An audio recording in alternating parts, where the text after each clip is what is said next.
Le pasará a Maritza.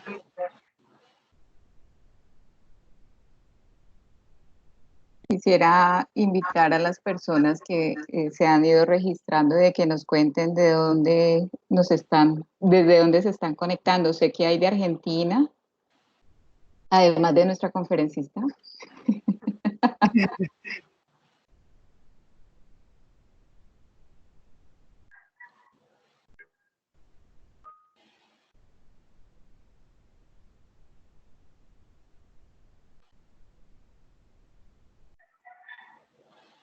Sí, yo soy del norte de Argentina, así que hay más, deben haber de Tucumán. Tucumán. Buenos días. Buenos días. Buenos días, Fernando. Buenos días, ¿cómo está? Bien, gracias a Dios. Sí, señora. Por favor, gracias por conectarse. Te agradecemos que por favor silencies el micrófono, preguntas, inquietudes que tengas por el chat, por favor, no activar cámara para evitar interferencia. Listo, sí, señora. Doctora Patricia, ya puede dar inicio. Bueno. Estamos pendiente de que se conecte la doctora Maritza en el proceso, pero podemos... Ok. Bueno, muy buenos días para todas las personas que nos han venido acompañando desde el pasado 20 de abril, cuando dimos inicio a este ciclo de conferencias en este importante evento de Seminario Internacional de Diálogos Científicos, la ciencia, herramienta de desarrollo para el presente y el futuro de Colombia. Un saludo muy especial también a todos aquellos que se suman hoy a estas conferencias. Recuerden que el objetivo de este evento es aportar al crecimiento y al desarrollo de una alfabetización científica con el manejo de todos estos temas interdisciplinares y aplicables a las diferentes áreas del conocimiento. Este evento, la verdad, no hubiese sido posible sin la alianza que tenemos nosotros con el Instituto Colombiano de Astrobiología de Colombia, que está liderado por el doctor Jorge Bueno, que nos acompaña hoy, que nos ha venido acompañando siempre en este evento. Muchas gracias, doctor Jorge Bueno. También agradecimiento a Erika, a nuestra coordinadora de egresados. Gracias por este apoyo incondicional que nos están brindando. Le damos la bienvenida al día de hoy a dos grandes conferencistas, investigadoras. Una es la doctora Maritza McDonald, que es maestra y senior educadora de maestros con más de 25 años de experiencia en los Estados Unidos y en América del Sur. Ella ha dirigido programas de formación docente y ha dirigido también proyectos de educación internacional en Vietnam, en Sudáfrica, y estos han sido algunos aportes que ella ha venido desarrollando a lo largo de su vida profesional. También nos acompaña la doctora Adriana Aquino. La doctora Adriana es doctora en Ciencias Naturales, licenciada en Ciencias Biológicas. También es especialista en contenido científico para la enseñanza y el aprendizaje, y también ha desarrollado innumerables publicaciones científicas. A ellas dos, bienvenidas, doctoras, muchas gracias por acompañarnos en este gran evento. A ustedes, a los asistentes que nos han venido acompañando desde el inicio de esta programación, muchísimas gracias. Sigan conectados con nosotros, por favor, y damos inicio entonces a nuestra programación de hoy. Mil gracias. Muchísimas gracias, Patricia, por tu presentación. Ya me siento en casa y pues en nombre de la Universidad Cooperativa CNEIVA y el Instituto de Astrobiología, igualmente damos la bienvenida a todos los participantes, a todos aquellos que nos han seguido, como tú lo mencionas, desde hace una semana, el 20 de abril, y a los nuevos que se vinculan a partir de esta tercera sesión. Como normas generales, logísticas, queremos insistir en la desactivación de sus micrófonos, desactivación de las cámaras. El procedimiento para participar en este seminario será exclusivamente a través del chat.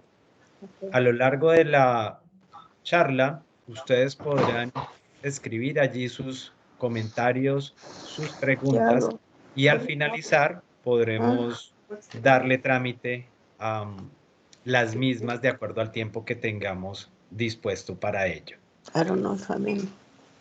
Maritza, buenos días, ¿estás allí? Ya te veo. Bueno, menos mal porque estaba preocupada de no haber entrado.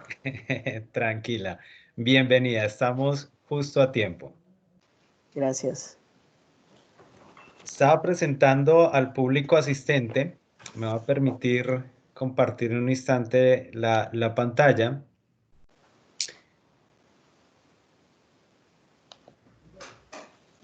Y como la doctora Patricia lo mencionaba, el objetivo de este seminario es traer la ciencia a todo el público. No necesariamente todos aquellos que estamos inmersos en un tema de investigación o de divulgación científica.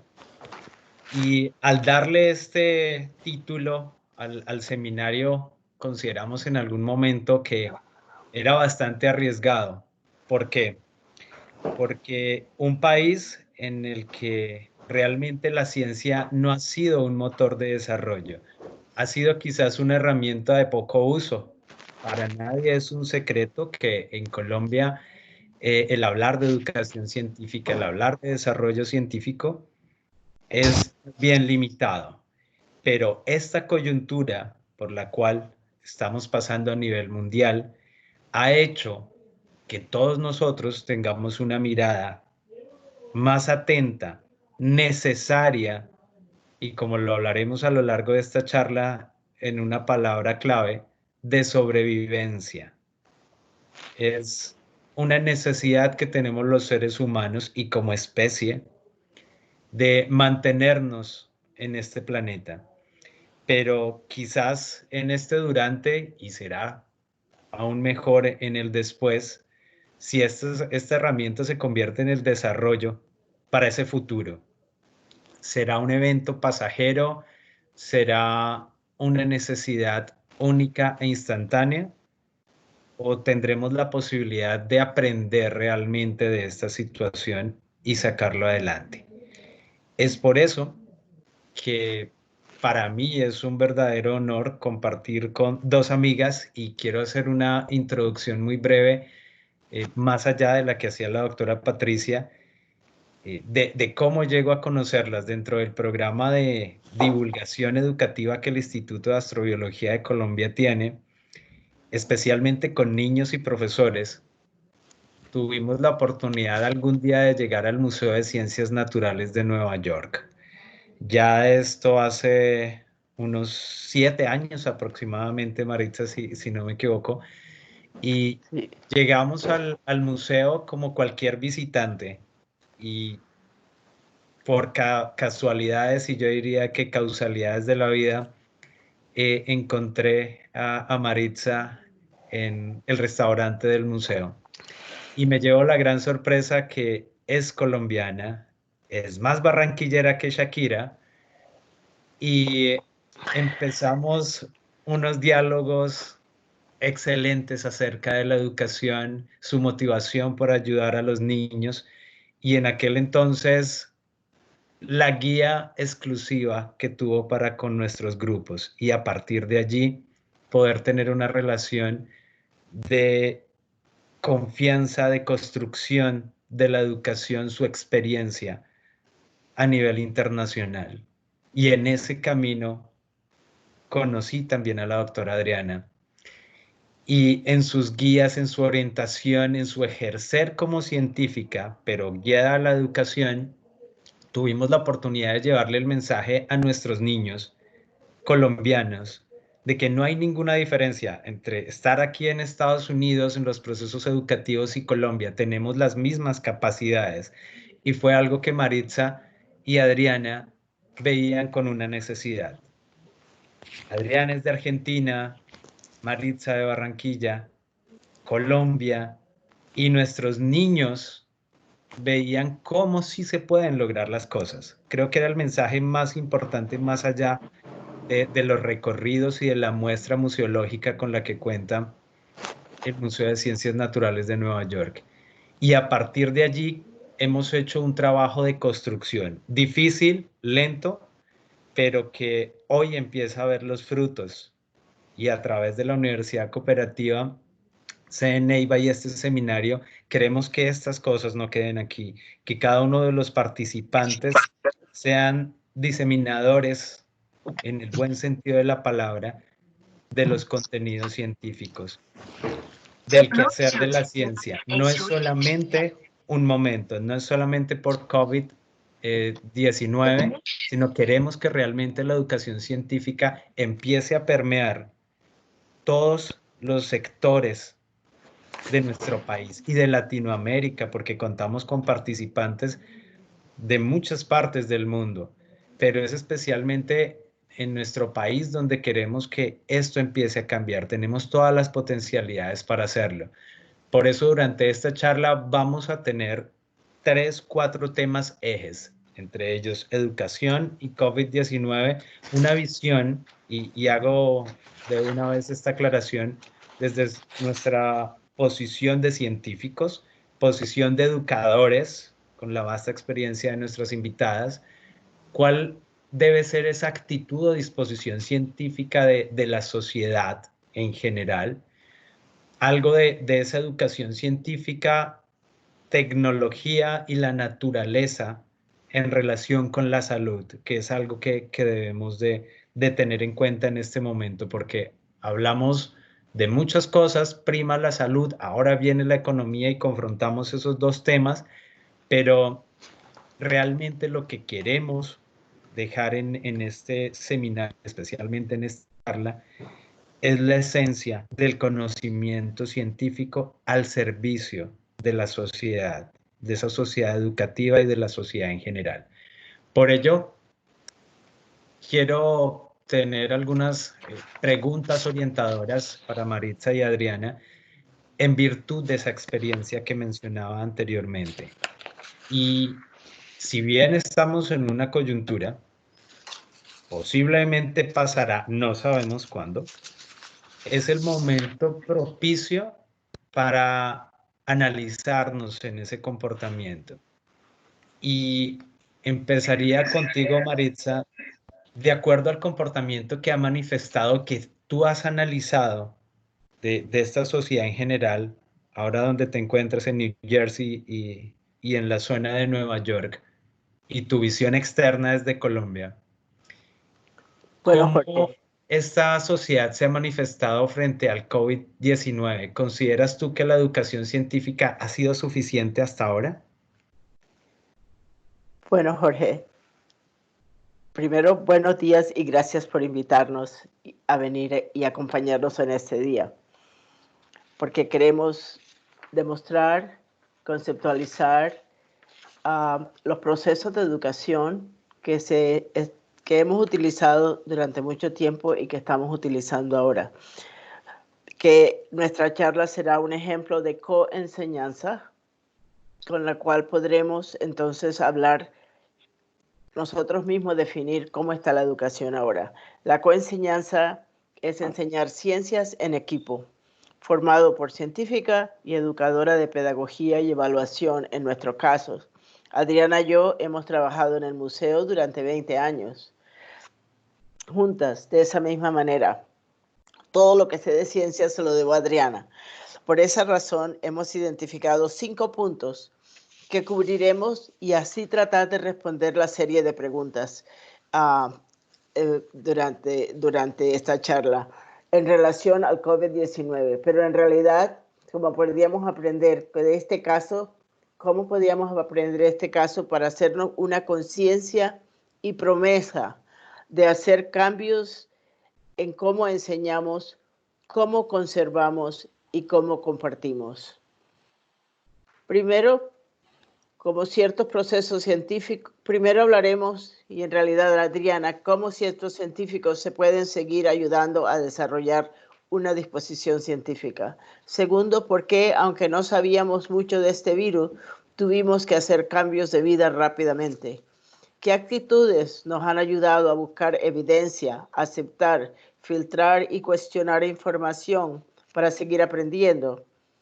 Cuarto, ¿qué procesos pedagógicos basados en las investigaciones de cómo se aprende ciencia en contextos informales fuera del aula debemos tener presentes para alimentar la actitud y disposición científica de la sociedad? Allí hablaremos de las 6 áreas o 6 perspectivas pedagógicas que llevan esto a cabo. Y después hablar al final la clase de colaboraciones, generosidad intelectual, acceso tecnológico y deseo de educación más democrática y accesible a todos que vamos a necesitar. Hablaremos ahora vamos a comenzar en este museo, esta foto del museo vacío, no hay nadie parqueado por aquí. Generalmente hay más de 80 buses de estudiantes y 3.000 estudiantes que visitan el museo diariamente. Nosotras estamos aquí con ustedes para compartir nuestra experiencia, tratando de aprender y enseñar simultáneamente durante estos 2 últimos meses, huyéndole a COVID, como mujeres, como madres, como hijas de ancianos, esposas y profesoras apasionadas. Tanto como ustedes, hoy estamos en cuarentena en el epicentro de la pandemia. Adriana está en la ciudad de Nueva York, cerca de un hospital y con el constante ruido de ambulancias y carros bomberos. Yo en un suburbio en el vecino estado de New Jersey, viendo las estadísticas diariamente de cuántas personas en nuestro condado han sido diagnosticadas y cuántas han fallecido. Hemos estado lejos de la una de la otra. Hemos dictado 2 cursos para docentes que enseñan o enseñarán ciencia en el futuro que todavía no conocemos. Diariamente analizamos cada paso científico y pedagógico que hemos tomado.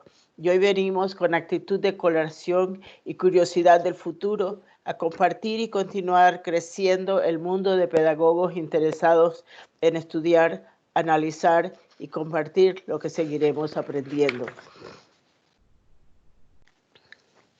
¿Te parece, Jorge, que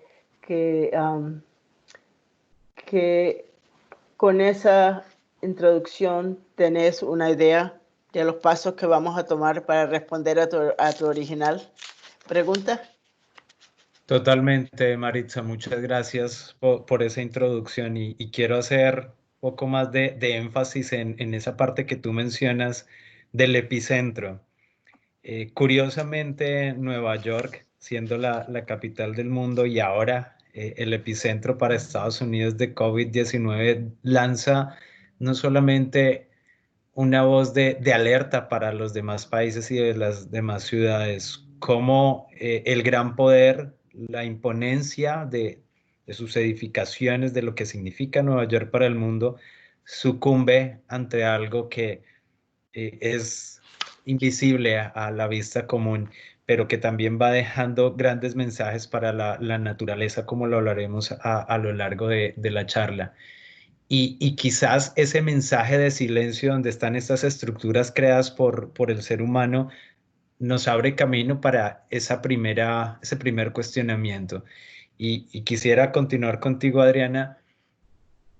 Algo que se ha criticado desde algunos sectores de la ciencia cuando buscamos transmitir esa información a la sociedad es la ausencia de una actitud o de una disposición frente a estos temas. ¿Qué significa tener o desarrollar una disposición o actitud científica en la sociedad actual y especialmente en el contexto de esta pandemia?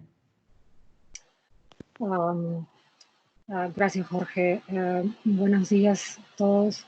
Bueno, yo creo que para poder responder a esta pregunta quizás tendríamos que pensar o tratar de pensar cuál es el requisito mínimo para definir lo que es el conocimiento científico, lo que es la ciencia. Más allá de todas las metodologías, las diferencias metodológicas, yo creo que el conocimiento científico tiene, de una manera su propio sistema inmunológico. ¿Y qué es lo que quiero decir con esto? Tenemos una pregunta, un fenómeno, lo investigamos, a veces publicamos, y si la evidencia, si la nueva evidencia no es coherente con los resultados de la investigación inicial, estamos abiertos a cambiar nuestras ideas iniciales, nuestros modelos iniciales. Y en una palabra, esa es la actitud científica, que se puede sumarizar en 2 puntos, creo. Primero, el honor y el respeto a la evidencia. Y segundo, estar abiertos a cambiar nuestras ideas iniciales. A veces es difícil, pero la evidencia, cuando pesa, va a ganar. Y yo creo que eso es quizás a través de todas las ciencias. Y esta actitud científica se ha puesto a prueba durante estos meses. Creo que esta situación, este contexto de la pandemia, nos ha dado, o le ha dado a la sociedad en general, creo, una oportunidad única para presenciar, presenciar y estar al día con en cómo el conocimiento científico avanza. Generalmente esto pasa atrás de las paredes, pero durante esta pandemia el hambre por información ha hecho que lo que se está aprendiendo sobre la biología del virus o los aspectos epidemiológicos estén en los medios, ya sea redes sociales o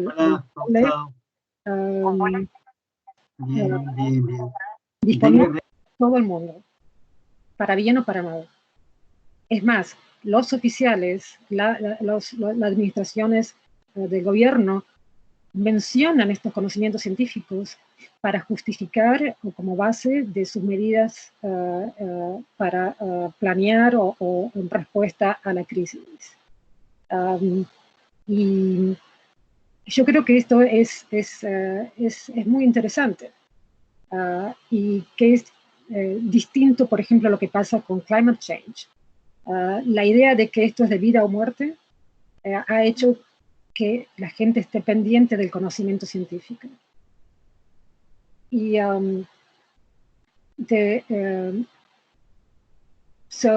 y también, yo creo, nos ha dado a nosotros, educadores en la ciencia, una oportunidad excelente para usar nuestro microscopio educador y observar y preguntarnos, ¿ha estado el público preparado o está preparado? ¿Cómo está reaccionando para poder diferenciar entre información sin fundamento o que incluso a veces suena como científica y la información que proviene de investigación científica con base como por ejemplo una cosa que me ha llamado la atención desde el comienzo y ustedes también quizás, he estado enseñando sobre modelos por muchos años y tratando de explicar por qué son tan importantes en las ciencias y nunca he escuchado la conversación sobre modelos y proyecciones todos los días.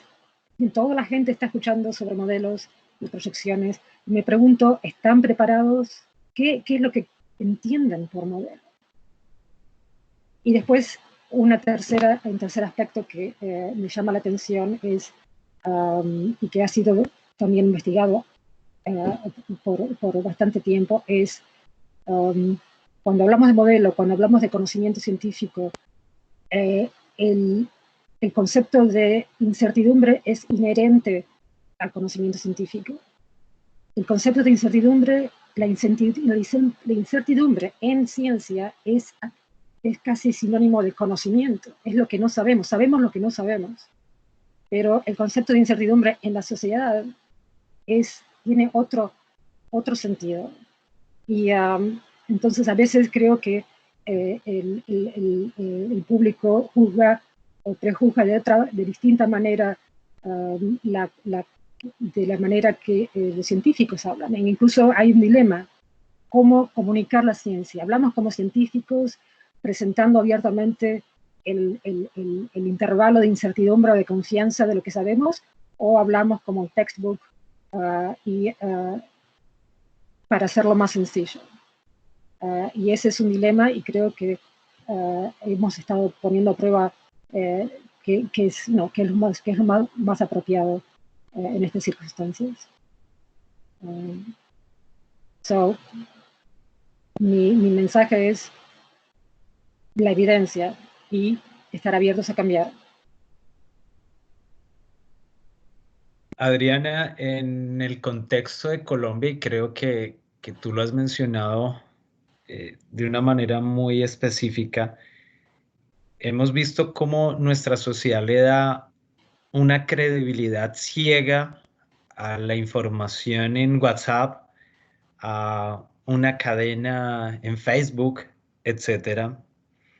Y hemos visto situaciones tan curiosas que hasta encontramos la cura para el COVID en la página central de la Biblia, en el ajo, en el Big Vaporú, en cualquier otra cosa que se vaya enviando a través de estos medios. Y creo que cada país tiene sus propias identificaciones. Tú mencionas esa incertidumbre en el científico como una parte propia de nuestro quehacer, pero en esos modelos y en esa experiencia práctica que tú has tenido como científica aquí en el museo y transmitirle a una persona que llega por primera vez y se maravilla con las muestras, haciendo el equivalente con COVID, ¿cómo hace uno esa traducción y no una traducción de inglés a español? ¿Cómo hacer que empiece a desplazar su credibilidad hacia estas noticias poco creíbles, estas fake news, hacia una transición de actitud científica? ¿Cómo lo has aplicado en el museo y cómo podría hacerse en este contexto actual? Adriana, yo creo que si nos acordamos de ayer, de tu propia clase que dictaste, acerca de cómo enseñaste con los modelos, tal vez podrías compartir eso. No sé si tienes las diapositivas. Sí, eso lo voy a abrir, pero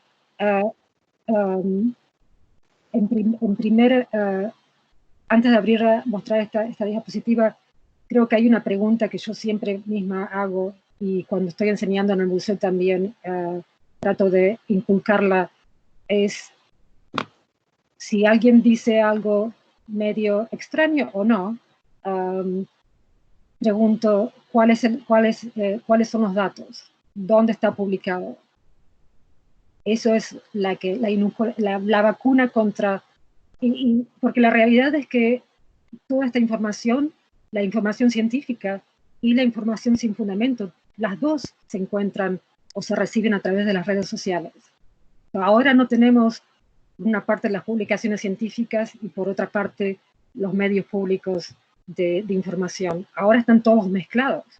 Entonces, es realmente difícil aún para nosotros poder distinguir a veces. Pero con respecto a los modelos que Maritza me llama la atención, había preparado un poco acá unas slides para explicar la cuestión de los problemas con a veces escuchar sobre modelos o la justificación de medidas acerca de la pandemia en base a modelos científicos, y todos deben haber escuchado cientos de veces la cuestión de la curva, cómo hay que aplanarla y cómo hay que mitigar el contagio por la cuestión de la distancia social.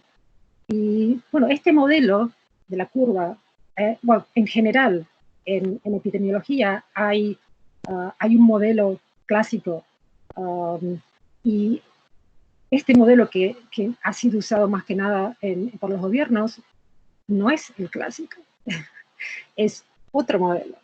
que más que nada no es que haya sido una cosa hecha a propósito, sino que al comienzo no se tenía mucha información. Lo único que sabíamos era lo que había pasado en China y en Italia.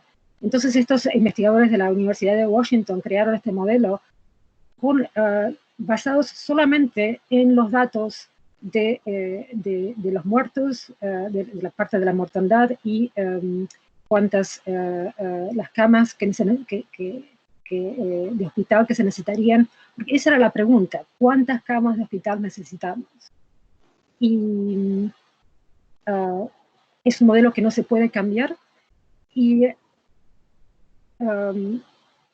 una de las cosas que debéis haber escuchado es que la gente se empezó a quejar, porque en el comienzo este modelo proyectaba 2 millones de muertos, o 2 millones 1 millón después, 600.000, ahora 60.000, y de ahí me di cuenta que me dio una pauta de que los modelos, la gente no entendía que los modelos iniciales, los modelos pueden estar correctos, pero a medida que hay nuevos datos, los modelos corren distintos y se obtienen nuevas proyecciones. No es que los modelos estaban incorrectos, sino que los datos ahora son más correctos, reflejan más la realidad de la sociedad donde el modelo se está utilizando. Pero este mismo modelo ha sido criticado por otros epidemiólogos, y esto ha sido publicado hace 2 días en el New York Times. Esta es la cuestión, las proyecciones de mortandad en los próximos 2 meses, y ven cómo la curva del modelo de Washington es como una curva normal, y los otros tienen otro tipo de parámetros y otro tipo de datos que utilizan para desarrollar el modelo. Por ejemplo, los modelos epidemiológicos comunes reconocen como información que alimenta el modelo el número de personas susceptibles al modelo, a la enfermedad, los que se infectan, los que se recuperan. Pero piensen al comienzo, y esto Maritza también siempre lo menciona, al comienzo, ¿quiénes eran los susceptibles? La gente mayor. Y a medida que empezamos a conocer más sobre la biología del virus y la transmisibilidad, descubrimos que los susceptibles no era solamente la gente mayor, que la susceptibilidad se debe a distintos parámetros. Este es el modelo básico, los 3, pero este tipo de modelo básico también se puede mejorar. Y en una publicación en Italia hace unos días en Nature, el mismo tipo de modelo ya puede perfeccionarse, o puede tratar de reflejar más la diferenciación que ya somos capaces de hacer en cuanto a esta enfermedad. Podemos considerar los susceptibles, los infectados, que son asintomáticos, los que están diagnosticados, también asintomáticos, los que están infectados, los que son toda una variedad de estados que hacen más complicada la proyección. Pero volviendo a esta slide, ven ahí esa nube de color que rodea todas las curvas. Esto es lo que llamamos el intervalo de incertidumbre. Esto no es siempre captado por la audiencia de público. Y cuando uno dice, ¿qué es mejor? Decir que va a haber 800 muertos por día, o un rango entre 200 y 1200. Así que eso es el dilema que tenemos, y el dilema para comunicar lo que tú dices, Jorge, cuando hablamos de ciencia. Pero yo siempre siempre voy a lo mismo, cuáles son los datos, cuál es el intervalo de incertidumbre y dónde ha sido publicada. Creo que eso es la que de última. Gracias, Adriana, por detallada y sustentada explicación. Maritza, teniendo en cuenta lo que menciona Adriana, en esa transición de la información, de ese quehacer del científico, y creo que también va de la mano con esa curiosidad innata del científico de estar preguntando, que quiero encontrar esa evidencia, quiero el sustento. La educación juega un papel importante. ¿Cuál es y será el estado de la educación durante, ahora y después del COVID-19? Bueno, traté de traer mi bola mágica para que me ayudara, porque por el momento no hemos terminado para poder decir después de COVID. Entonces tenemos la incertidumbre de cuándo se abrirán los colegios, las universidades, los aeropuertos, museos, salones de belleza y las peluquerías. Con toda esta incertidumbre, sí hemos estado examinando qué clases de estrategias pedagógicas podemos usar. Entonces, si en todos los casos que Adriana nos ha ayudado a comprender, sí podemos compartir cómo hemos vivido y enseñado en estos 2 meses, utilizando las pedagogías, los 6 puntos pedagógicos de cómo aprender en general y muy específico, cómo aprendemos ciencia en contextos no formales, basados en las investigaciones hechas, analizadas y publicadas por el Consejo Nacional de Investigaciones en Washington, y que son la base de cómo nuestro equipo de coenseñanza en el museo, entre científicos y educadores, en un museo con universidad, vemos el futuro. Esas destrezas pedagógicas incluyen 6 puntos de entrada que se podrían considerar. Y más tarde se las vamos, Adriana y yo las vamos a dialogar juntas. Desafortunadamente, en relación a COVID, ninguno de nosotros había estudiado este virus en ninguna universidad o clase de virología, porque no existía. Nos hemos informado y nos hemos asustado. Cambiamos nuestra manera de vivir, de viajar, de gastar, de celebrar con amigos y familias en términos de 2 días. Nosotros vimos lo que estaba sucediendo en Nueva York, cerramos el museo 2 días después, a Adriana se le quedó su computador portátil y a mí se me quedaron las fotos de mi mamá, que tenía una colección allá en mi oficina.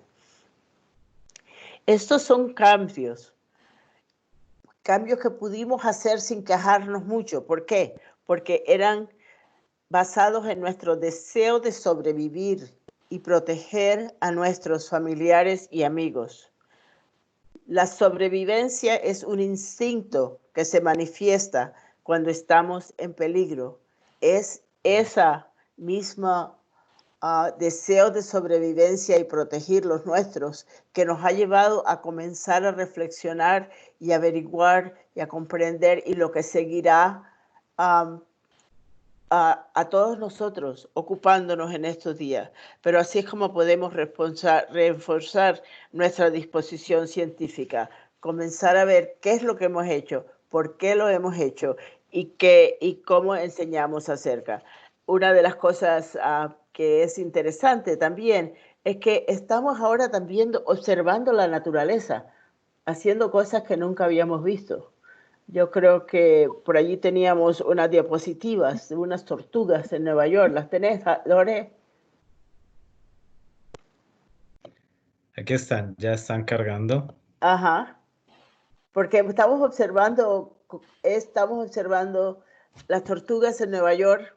Cuando no hay nadie en el parque, ellas están felices, salen a solearse, salen a buscar sus parejas, salen a hacer sus nidos para tener sus tortuguitas, pero no hay nadie ahí, así que ellas están felices. Entonces, la naturaleza nos está diciendo, mira, lo que estamos haciendo está protegiendo a otros. Mira esta ballena. Esta ballena está en una marina de Santo Domingo, de la República Dominicana, sí, donde generalmente van las ballenas allá, pero no se van a meter a la marina porque están los barcos moviéndose. Pero hoy en día, mírala, miremosla un ratico, no voy a hablar, sino dejarla observar.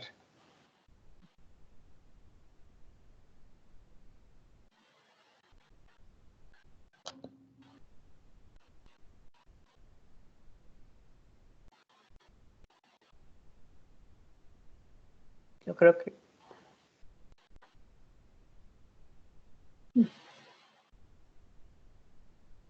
Qué lindo, ¿eh? Qué paz. Unas cuantas personas ya están saliendo a sus botes a tomarle fotos.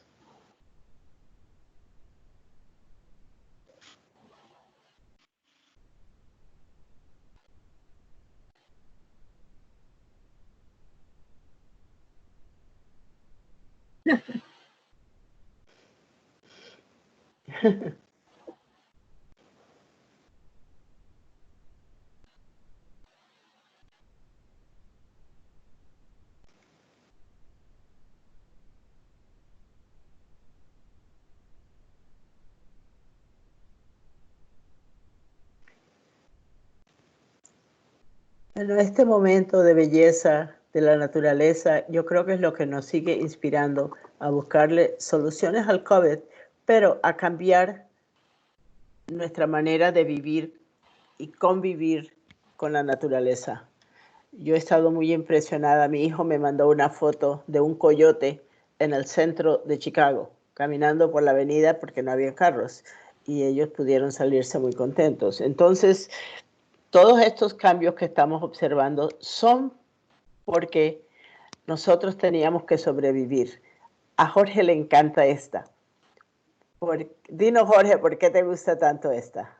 ¿De dónde es?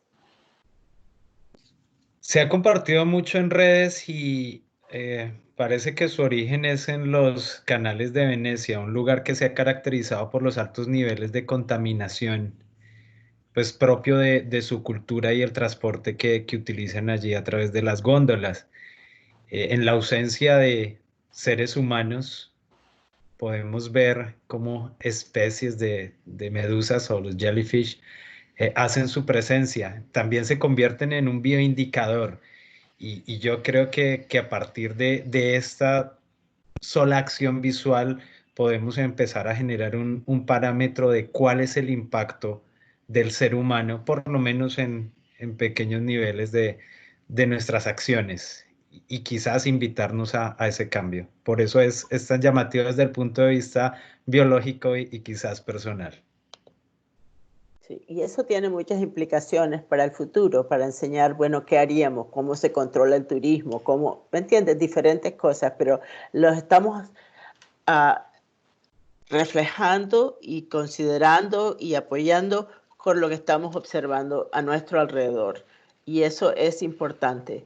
También tenemos las preocupaciones de lo que estamos aprendiendo. Yo primero tuve que aprender cuál era el problema con los viejos, conmigo que soy vieja, ya tengo todos los parámetros, y cuáles eran otras cosas muy importantes, cuál para la respiración de los ancianos. Pasa a la siguiente, porque aprendimos mucho acerca del lenguaje científico, acerca de los instrumentos científicos para poder seguir nuestro trabajo. Esta la podemos esperar. Bueno, ya que subió esta, solo quería mostrarle esta porque Adriana y yo, aunque ambas estamos en el museo, dictamos cursos para todas estas universidades, pero en el museo, porque los recursos de aprendizaje que tiene el museo en cuanto al número de científicos, que son 350 más o menos. Adriana los cuenta con más exactitud. Estas universidades han entendido que para que sus docentes puedan ser buenos profesores de ciencia, tienen que tomar unos cursos de cómo enseñar ciencia fuera del aula. Entonces, esos son los cursos. Esta semana estos meses hemos estado enseñando a Columbia Teachers College y otros de Lehman College. Ya en el verano Adriana regresará a Bank Street y ya hicimos el de Barnard. La Escuela de Artes Visuales utilizan el museo para pintar, dibujar y hacer gráficas de la naturaleza. Entonces, eso también quería compartirlo porque al final hablamos de colaboraciones. Estos lugares comparten con nosotros todo lo que tenemos en el museo. Cuando son estudiantes, tienen acceso al museo, tienen boletos, tienen identificaciones para que puedan seguir usando el museo. Eso es lo que yo quiero pensar, que cómo podemos en nuestros países colaborar más. Tenemos unas universidades con unas bibliotecas mundiales fenomenales.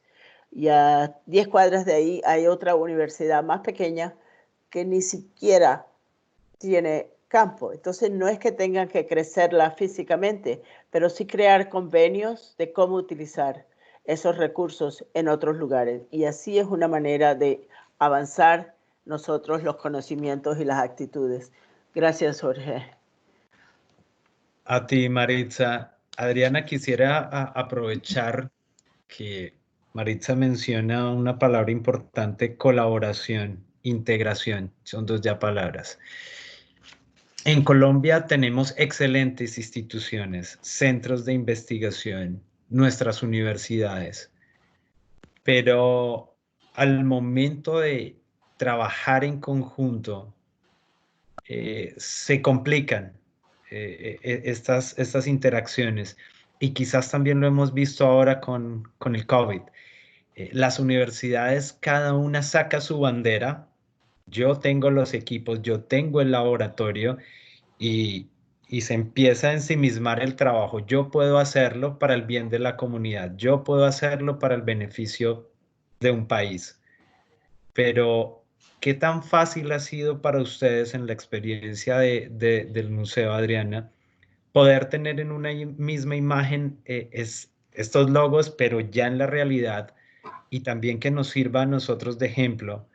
¿Cómo unir la universidad pública con la privada? ¿Cómo unir esos esfuerzos para no solamente trabajar por el COVID-19, sino por otros fines comunes posteriormente? ¿Cuál ha sido esa experiencia y qué recomendación podrías tener para esa integración y esa colaboración? Bueno, personalmente, en mi opinión, es una cuestión de valores, porque personalmente mi primer ideal o goal es ayudar es el medio ambiente, el planeta, y si no lo hacemos todos juntos, no lo vamos a poder hacer. Entonces, mi bandera no es mi institución, sino mi objetivo. Y lo mismo como Maritza va a hablar más tarde probablemente, de la misma manera con que nosotros estamos colaborando, enseñando estos cursos para las instituciones, para las instituciones académicas. Maritza ha creado, creo hace 15 años, y Maritza, podés hablar más de esto, un programa donde todas las organizaciones informales, acuarios, jardines botánicos, museos de ciencias naturales, se han juntado con el objeto de ayudar a la escuela pública a desarrollar esa actitud científica en los estudiantes. Y ayudar a las maestras también a que desarrollen esa actitud científica. Así que yo creo que es más que nada poner los valores enfrente de uno y decir, bueno, yo tengo esto, usted tiene lo otro. Y después hay una cosa también muy importante, creo que quizá en este partnership que tengo con Maritza, no todos los científicos están abiertos a hablar el lenguaje de la pedagogía. A veces no porque no quieran, sino porque puede ser difícil. La misma investigación en educación tiene parámetros y otros niveles de incertidumbre que es distintos a los de las ciencias exactas. Entonces hay que aprender a manejar ese tipo de variación de contexto. Y lo mismo con los educadores. Tienen que aprender a colaborar con gente que trabaja aparentemente con un lenguaje distinto.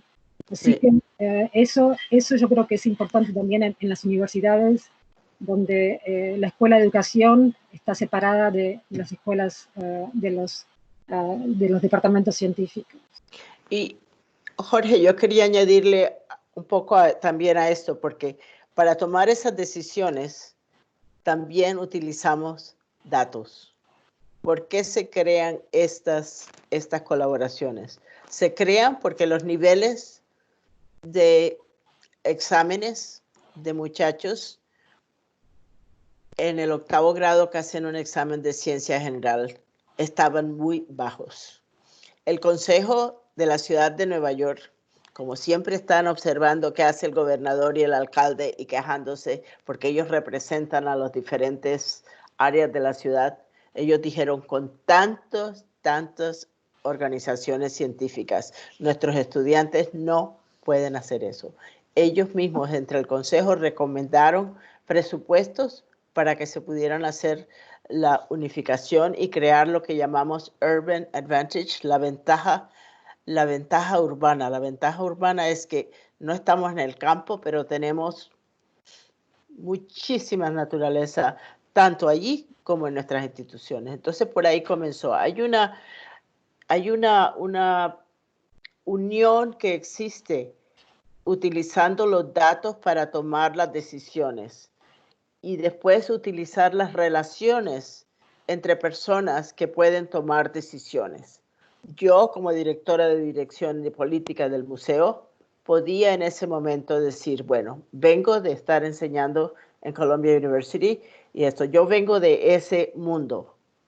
Necesitamos incluir estos conocimientos.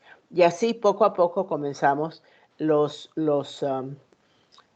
trabajos con varias universidades y ellas se fueron uniendo hasta que convirtieron este curso en un requerimiento. Entonces ya eso cambia todo. Ya esas maestras tienen que tomar estos cursos como parte, ¿me entienden? Entonces, eso está basado en los números, en las faltas que se notan. En unos casos estamos estudiando que no hemos encontrado que los niños pobres que están en las escuelas donde tienen más necesidades nunca llegan a tomar física porque tienen todo en un orden, ¿no? Entonces toman biología y no pasan biología, entonces vuelven y toman una que se llama el living environment, el mundo viviente, que está más mezclada con el medio ambiente. Entonces ya después tienen que entrar a tomar geología porque eso es muy importante en el estado de Nueva York para poderse graduar. Entonces después entran a la química y ya no necesitan sino 3 ciencias para graduarse y en los otras, el de bachillerato. Y los otros muchachos que están en otros lugares, a veces hacen el horario, lo inventan de que puedan tomar física o biología alternativas. Hay unos colegios que comienzan con física antes de biología. ¿Me entiendes? Experimenta porque quieren cambiar el resultado. Entonces, eso se hace no porque yo quiero ser amiga de Bank Street, aunque sí quiero ser amiga de Bank Street. Pero ¿cuál es la necesidad? Adriana enseña un curso de Bank Street para personas que van a entrar a sacar la maestría y que en su undergrad no habían tenido mucha ciencia. ¿Entiendes? Entonces se crean las políticas de cómo se les dan las posibilidades y los museos tienen esos recursos. Entonces eso era lo que quería añadir porque sí se puede hacer, sí puede existir, pero eso viene del deseo de mejorar los resultados científicos en los estudiantes. Quiero aprovechar, ya que traes a esta conversación, el tema de contenidos, de esa flexibilidad que tiene un estudiante de elegir sus cursos. En la educación tradicional, y creo que es una discusión que han tenido los académicos, estudiantes que participan y nos acompañan en este seminario, hay una frase cliché creo que también se aplica a nivel mundial, que estamos educando a nuestros niños con contenidos del siglo XVIII, XIX y ya XX es pasado.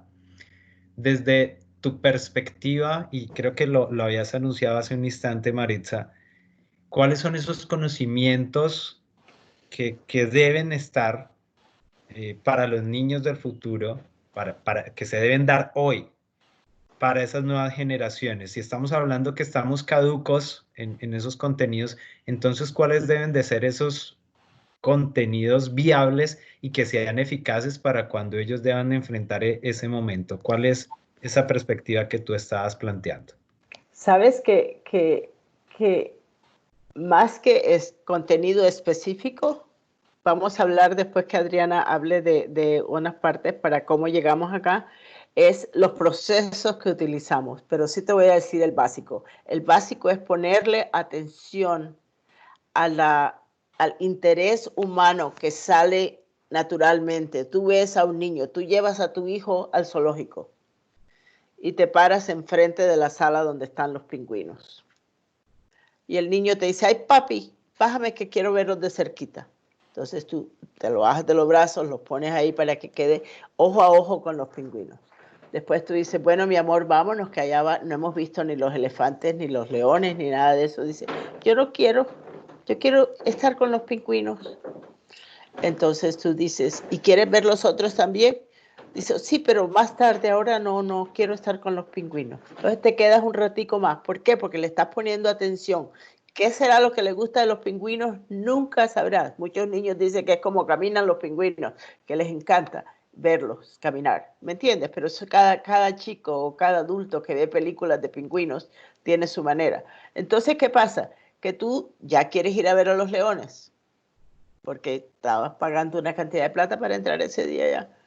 Entonces dice, bueno, entonces vamos a tomarle fotos a todos los pingüinos que tú quieras para que cuando lleguemos a la casa las podamos ver y las imprimimos. ¿Oíste? Entonces te dice, bueno, entonces les toma fotos a 5 pingüinos que él quiere llevarse para su casa. Después de eso hay un señor allá al lado tuyo que el niñito también quiere los pingüinos y quiere tomar fotos, pero dice, no, mijito, nada de estar media hora viendo pingüinos.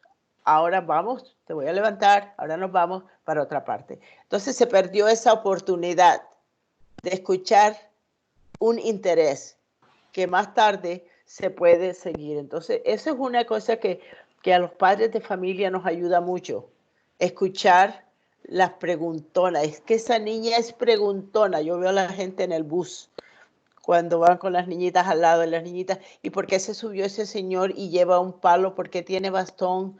¿Y por qué tiene esto? Y la persona, no pregunte tanto, mijita, no sea tan curiosa, lo va a insultar, ¿me entiendes? Entonces, ¿cómo ponemos atención a las preguntas? Así que por el momento solo te voy a decir la primera de esas destrezas, poner muchísima atención a algo que se llama la pasión intrínseca. Para unos es la música, para otros entran a esto por otro lado, los deportistas, ¿me entiendes? Entonces, pero nosotros como educadores, poniéndole atención a la ciencia, tenemos que ponerle atención al interés que demuestran nuestros estudiantes. Y la mejor manera, para serte sincera, es la naturaleza. Porque esa es donde salen las primeras preguntas. Y seguro que cada persona que está aquí tiene ejemplos de muchas personas que siempre comienzan porque vieron algo en la naturaleza. No se quedan allí porque nosotros los comenzamos a canalizar. Pero me quiero dejar aquí en esta pauta que la base de todo es ponerle atención a la curiosidad, a las preguntas, a la naturaleza y seguir viendo cómo esa necesidad intrínseca se puede entonces utilizar para la extrínseca, que es los cursos de ciencia, los productos, las competencias de ciencia que existen, ¿me entiendes? Esa cosa, pero siempre, pues no quiero que se me pase el tiempo porque ya se está pasando. Estamos con el tiempo ya reducido y quisiera que rescatemos algo. El interés innato de la infancia, que tú lo tomas como esa piedra angular que todos hemos tenido y que invitas ahora a recuperarlo, creo que es esa base, tener esa curiosidad, ese interés. Adriana, ¿cuáles serían esos otros puntos que debemos de tener en cuenta? Bueno, sí, yo siempre le digo a las maestras y profesoras que, incluso especialmente a las profesoras y maestras de los niños más pequeños, que a veces se asustan con la ciencia y tienen que enseñar ciencia y no están preparadas, entonces no tienen confianza y no enseñan, o no sé, que es acerca de ciencia, pero más que las ciencias es sobre la naturaleza, sobre... Y,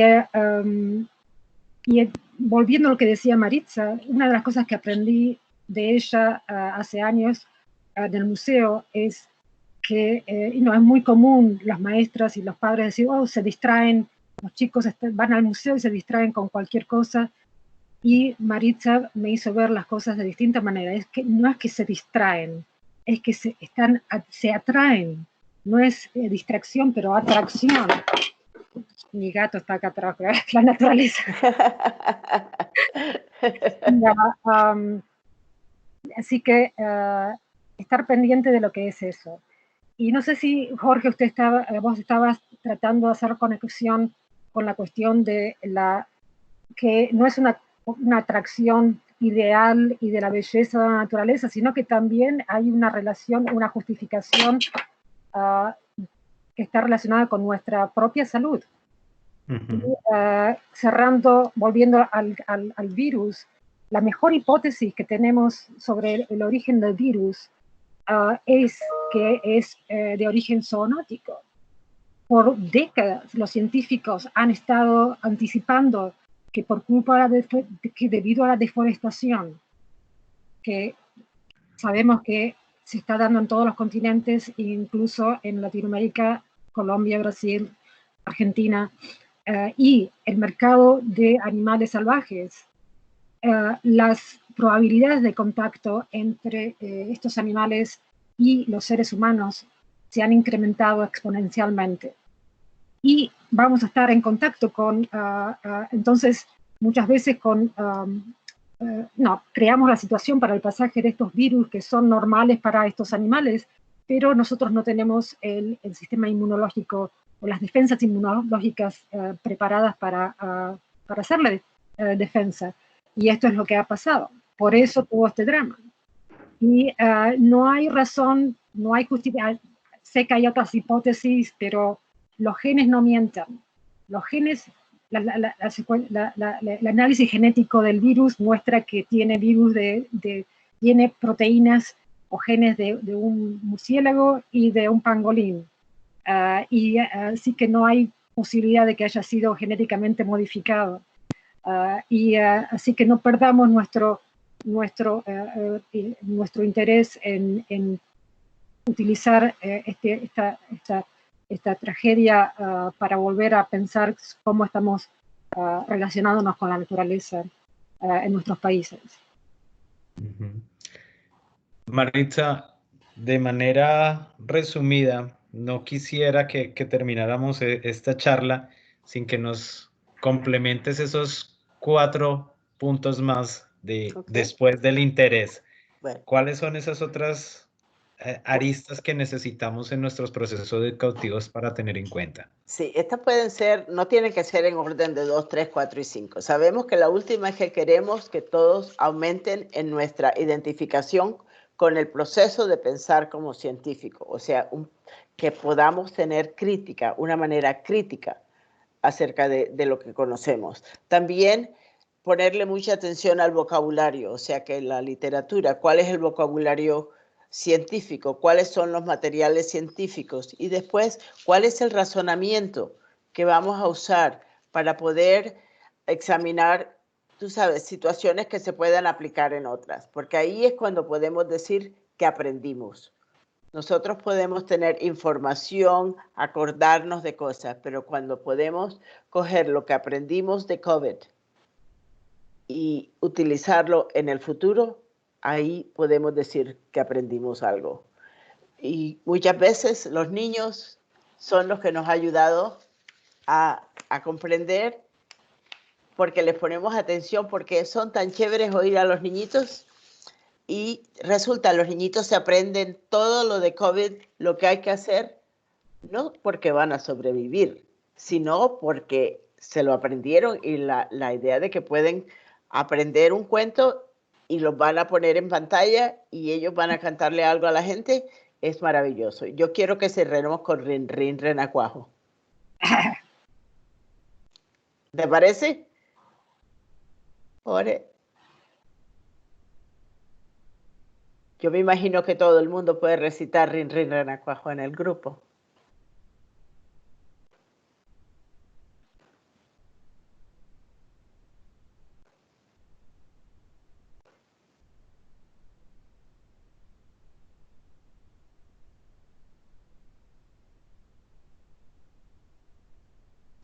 Yo con mis inventos. Pobre Jorge. Pobrecito.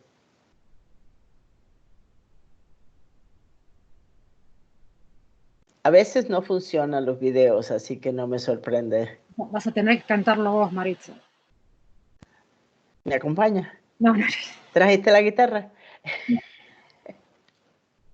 No cargó, ¿verdad? No, no.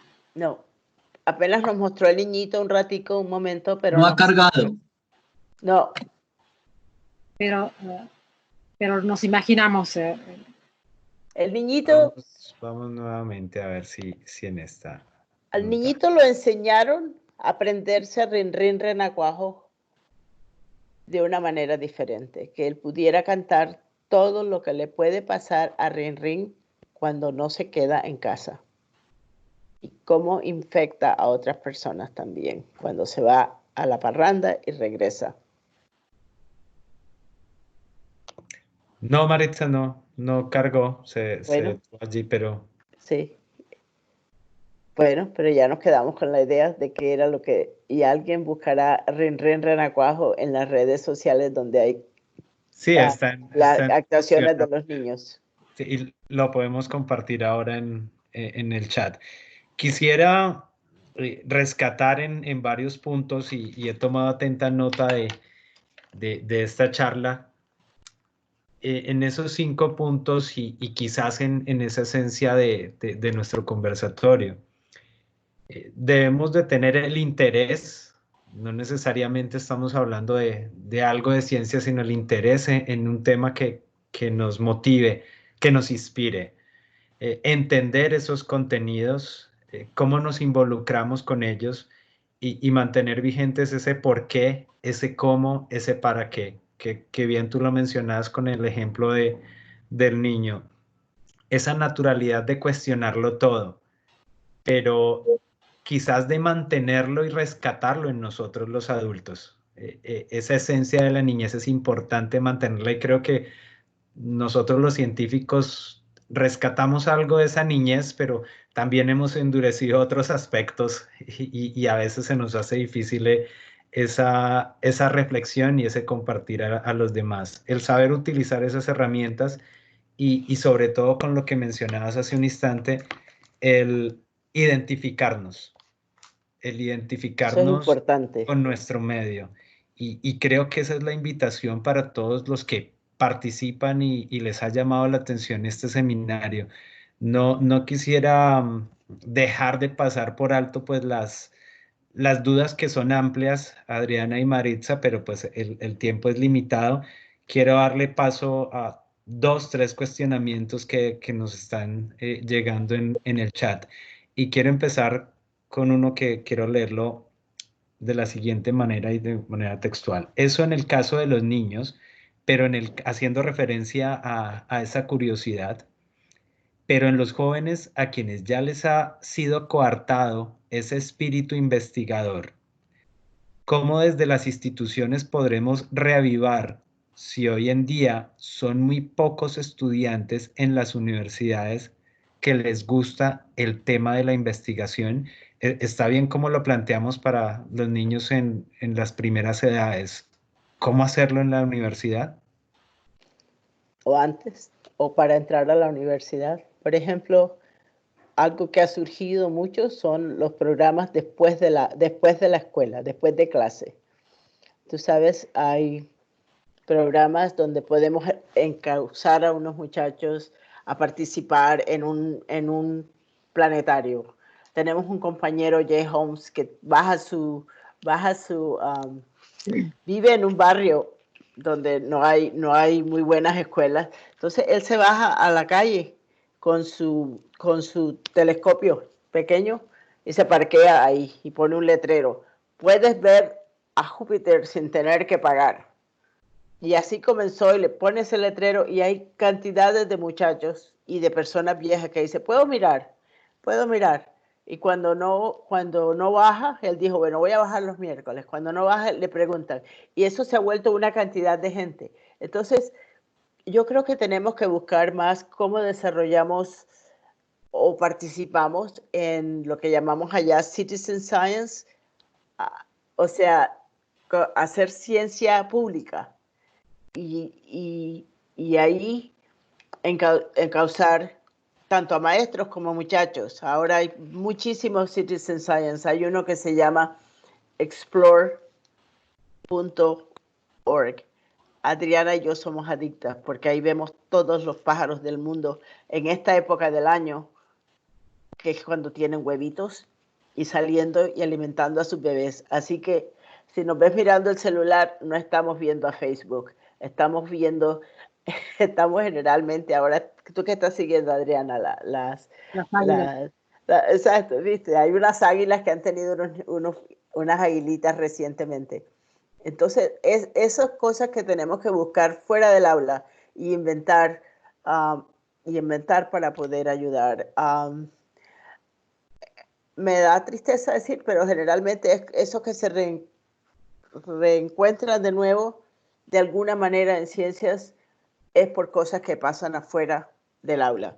Entonces buscar dónde suceden esas cosas, porque tiene toda la razón la persona que dice, ¿cómo hacemos?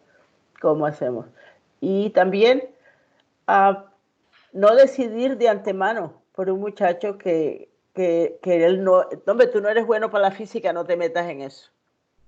Muchas veces los descarrilamos porque no tenemos fe. Eso le ha pasado mucho a las mujeres y a las niñas que les dicen, no se ponga eso de programación. Más bien tome otro curso. No, ese curso de tal cosa, no creo que le va a ir bien porque la otra matemática que usted tomó no era tan buena. No, si la niña dice que ya sí quiere porque de pronto vio unas estrellas y ahora quiere estudiar astronomía, necesita eso, necesita que nosotros no decidamos cuál es el futuro de una persona basado en que tuvieron una mala calificación anteriormente. Adriana, rescato esta parte de la evaluación y quisiera, dentro del contexto de los comentarios de los participantes y algo que se ha hecho en nuestro país, ¿cómo se deben de generar cambios en los procesos de evaluación en los niños para no coartar esa libertad? O quito esa parte de los niños, en general en la educación, ¿cómo debe ser evaluado un proceso de aprendizaje sin llegar a limitar? Pues esa es la gran pregunta de todos los sistemas educativos, creo, y porque esto es una cuestión filosófica casi, pero aprender o hacer o saber lo que el otro aprende o tiene en la cabeza es quizás lo más difícil en el mundo. Y entonces nosotros como educadores queremos saber si aprendieron y cómo podemos saber que aprendieron. Y sí, los test, las evaluaciones, los exámenes tradicionales parece que no siempre funcionan. E incluso los buenos alumnos que son buenos para estudiar, como yo era, estudiaba para ese día, me sacaba un A, un 100 y después, buena suerte. Pero estamos aprendiendo sobre, por ejemplo, la cuestión de cómo el cerebro, cómo aprendemos. Y hay maneras, yo creo personalmente, que la idea de un examen final quizás en un futuro lejano, vaya a cambiar un poco más por una cuestión de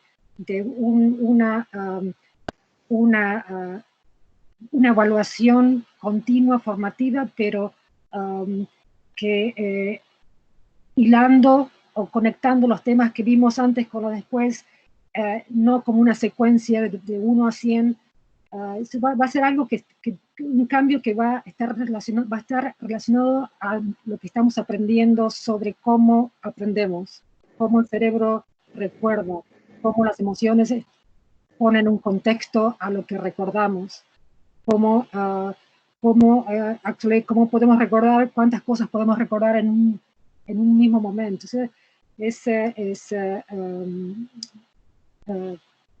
Pero bueno, hay muchísimas otras variables, como políticas y socioeconómicas, así que esa es mi opinión desde el punto de vista científico. Sí, yo quiero añadirle un poquito, porque lo que yo veo es que le hemos quitado la autoridad a las maestras para ellas evaluar a esos niños. Si yo tengo el niño en mi clase y lo estoy observando, yo puedo hacer nota y yo sé lo que este niño puede hacer y yo puedo dar ese reporte. Pero ¿qué pasa? Que ahora solo cuenta el número de lo que sacó en un examen que lo inventó otra persona que a lo mejor no tiene contexto. Entonces los papás dicen, es mala maestra. Y la maestra le dice, mire, coge el examen, mire lo que hizo aquí en la clase. Él hizo este proyecto y en este proyecto él pudo demostrar. Entonces, ¿qué pasa? Que necesitamos muchas maneras de conocer al muchacho. Yo le digo, a mí me gusta usar el ejemplo de la mata de zanahoria. ¿Cómo sabemos si va a haber una zanahoria? Porque está creciendo allá metida en ese terreno. Y si la sacamos cada 3 semanas, a ver cómo va creciendo y la volvemos a meter, ¿qué es lo que le hacemos a los niños? Lo sacamos y le decimos, mijito, ¿cómo lo medimos hoy? Hay que seguir echándole agua a las zanahorias, estar seguros de que está en cierta parte del sol, verle las hojitas, si vemos que las hojitas están secas, algo le está pasando. Esa observación es lo que va a dejar la zanahoria a crecer. Y pensemos que somos personas que tenemos sembrados de zanahoria y que nos dejen a nosotros opinar como maestros de lo que saben nuestros hijos o nuestros estudiantes. Tomo el ejemplo que es muy clásico en Colombia, el frijol en el algodón, en un frasco con agua, y creo que es muy popular a nivel mundial.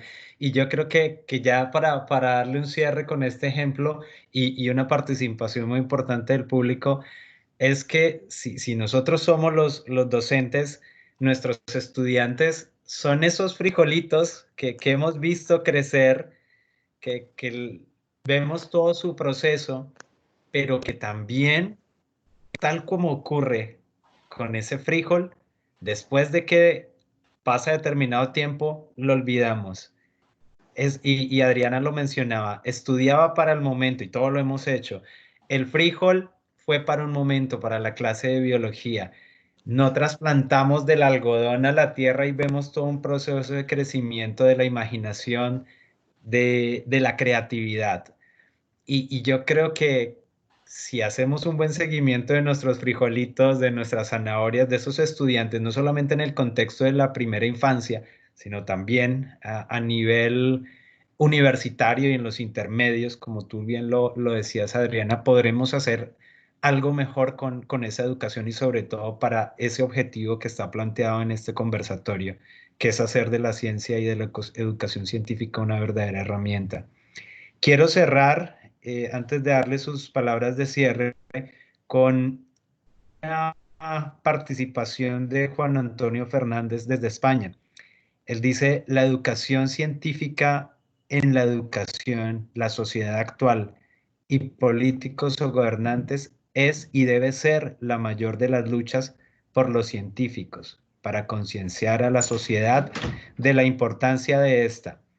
Tenemos que sembrar en los jóvenes esta semilla de la investigación científica y su importancia. La labor de divulgar es un gran paso para lograrlo. Enhorabuena. Enhorabuena para ti, Juan Antonio. Muchas gracias por esa participación y quiero dar este inmenso agradecimiento. Maritza, Adriana, podríamos quedarnos aquí horas Sí, claro. hablar Sobre de todo estos yo estoy en temas, mi pero casa. para mí es un inmenso agradecimiento y un honor haber compartido con ustedes desde New Jersey, desde New York, traer esta experiencia, esta sabiduría, lo digo abiertamente, para con todos nosotros y hacer de la ciencia y de la educación ese desarrollo que necesitamos en Colombia.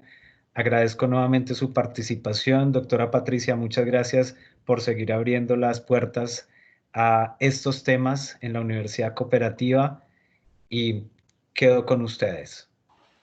Muchas gracias. Gracias. Ha sido un honor. Ustedes. Muchas gracias en nombre de, de nuestra directora, la doctora Patricia. No puede estar ya para el cierre, pero nos estuvo acompañando durante toda la charla. Gracias, doctora Maritza, doctora Adriana. La verdad que sus aportes, yo sé que le han llegado a muchos de los asistentes, porque no, pues sabemos que en la mayoría de las casas pueden existir niños, ¿no? Dentro del ejercicio de formación de nosotros como padres, está en seguir inculcando este tema investigativo y no coartarlos como se hablaba anteriormente. Muchísimas gracias en nombre de nuestra institución. Que tengan un feliz resto de tarde. Gracias. Muchas Gracias, Gracias, Jorge. Erika, muchas gracias nuevamente. Adriana, Maritza, a la Universidad Cooperativa de Colombia, sede Neiva. Los esperamos en esta semana con la continuación de este seminario. Un abrazo. Gracias. Gracias.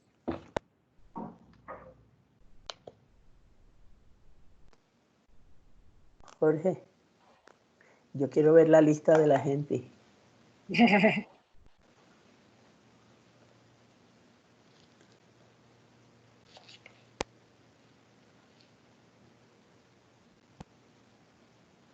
Nos despedimos. Sí, todavía estamos online, Maritza.